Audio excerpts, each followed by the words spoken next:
ځه. السلام علیکم ورحمۃ اللہ وبرکاتہ. دوستانو خیر صحت خیر خیر خیر مو سره دا الاحسان قدرت شات راغلي دي. دا د فلوس شات دا د ورکوټه بوتل دی په 300 روپے او دا غټ بوتل دی په 600 روپے او دا دی د بیر شات دی.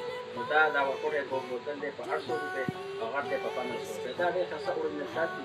نو په حدیث شریف کې دا شات د فضل راوړي او بل د سینې څخه تکلیف یا بل څه تکلیف الله جل شانه څخه کوي. چاته پکاري مړې خراب چاته پکاري ان شاء الله دا تاسو ملایوي چرات سرجیکل اینڈ میډیکل سٹور خیبر بازار کې راوړي او نور مو سره هر قسم سامان په دکان کې ملایوي. دا پورټیبل د نیولر ماشین دی. دا سره په جیب کې هم دا ورشي په سینونو باندې راځي. یو ډېر خسته ماشین دی او د سینې سم مسایل سړی خوشېږي ماشومان سینه خرابوي دا ورته سړی لګوي او ان شاء الله دې سره به الله پاک بیا د سینې د پاکي د ماشومانو پې او د ټول سرجیکل سامان میډیسن سامان تاسو ان شاء الله په دې خیر ملایوي. جزاکم الله خیر. الله خوشحاله او آباد لرم.